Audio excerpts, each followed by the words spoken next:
Physically तो हम समझ गए सर आप कैसे अपने स्टूडेंट्स को ट्रेन करते हो, लेकिन बट कंपटीशन से पहले आप क्या कैसे उनको मेंटली कैसे प्रिपेयर करते हो परफॉर्म करने से पहले? एक तो बेसिकली है कि उनकी साइकोलॉजी समझनी पड़ती है फर्स्ट, कि उनके दिमाग में क्या चल रहा है, कौन से लेवल का प्रेशर है उनके ऊपर।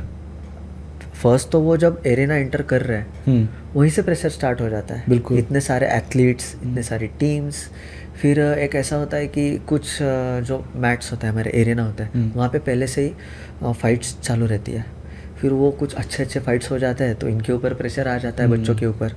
तो फर्स्ट है कि उनकी साइकोलॉजी समझना, फिर उनको जो अच्छा लगता है, मतलब मैं तो कभी कभी म्यूज़िक्स सुना देता हूँ क्योंकि डाइवर्ट होना चाहिए। बिल्कुल। उस जो प्रेशर है वो डाइवर्ट होना चाहिए।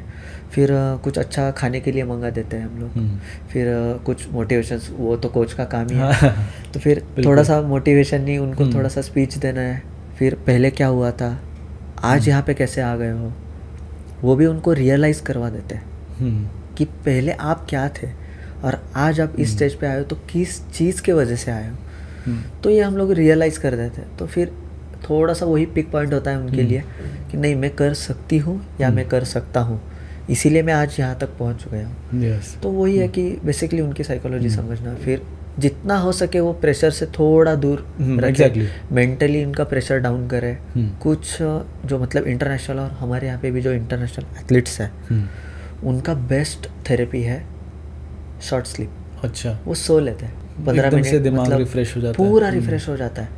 देखना ही नहीं है, प्रेशर ही नहीं लेना है, खुद के ऊपर फोकस करना है। आप ओलंपिक्स के मैचेस देखो, आप स्विमिंग वाले भी, ट्रायथलॉन, मॉडर्न पैथलॉन वाले, एथलेटिक्स 100 मीटर्स पूरा रन करके आएंगे, जब उनका सेकंड राउंड है उससे पहले वो कुछ खाएंगे, एक छोटा सा प्रोटीन बार या फिर जो भी जूस है एनर्जी, वो करेंगे और सो जाएंगे स्लीपिंग पॉड लेके। सीधे फोकस रहेगा, बाकी दिमाग में कुछ भी नहीं चलेगा।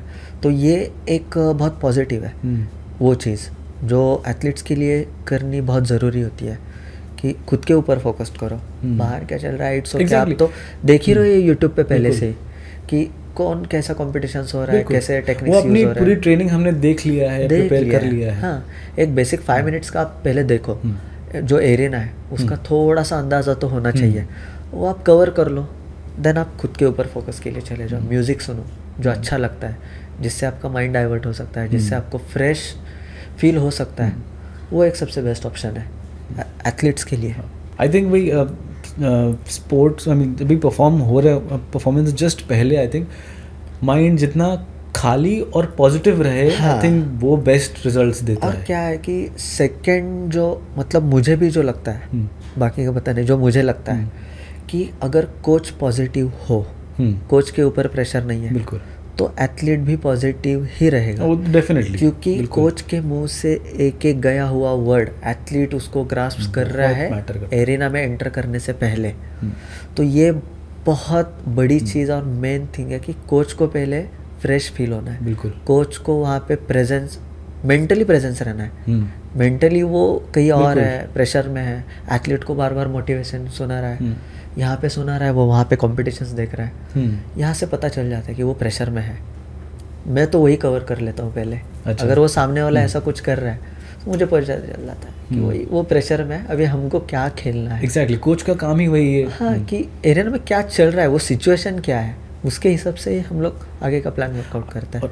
आई थिंक कोच एक क्या कहते हैं, एक कुशन की तरह हो जाता है प्लेयर के लिए कि जितना भी प्रेशर है आसपास के कंपटीशन का या कहते हैं कंट्री का, मैं तो कहता हूँ वो सब प्रेशर कोच लेता है, लेकिन वो प्लेयर तक आने नहीं देता है। हाँ, उसको बेस्ट परफॉर्म देने के लिए वो ये बैकग्राउंड, एक शील्ड, एक बैक स्टेज वाला जो काम होता है वो कोच करता है, वो आगे तक कभी भी नहीं आता।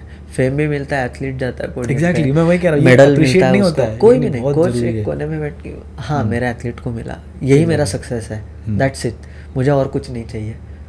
तो ये एक थिंग है। और अचीव करने के लिए मुझे तो लगता है कि थोड़ा जितना शांत रहोगे वो सबसे बेस्ट ऑप्शन है। आपको बोलना कम है, कोई भी चीज़ रहने दो, मतलब आप आगे प्लान क्या कर रहे हो, आप ये कंपटीशन में क्या खेलने वाले हो, वो किसी के भी साथ शेयर नहीं करना चाहिए। हाँ, वो चीज़ तो मुझे थोड़ा सा नज़र लग जाती है, नज़र भी। आई थिंक कहीं ना कहीं अपने प्लान्स जैसे जैसे अनफोल्ड हो अपने आप वो हाँ। बेटर रहता है, रादर देन आप किसी से शेयर करो या किसी को अपने स्ट्रैटेजीज बताओ। स्ट्रैटेजीज बताओ। हाँ तो फिर आपके स्ट्रैटेजीज की कोई वैल्यू नहीं है। एग्जैक्टली आप कुछ नया करने आ रहे हो और वो सेम चीज़ आगे वाले ने किया है, एग्जैक्टली। तो आप ख़त्म हो गए उसी टाइम पे।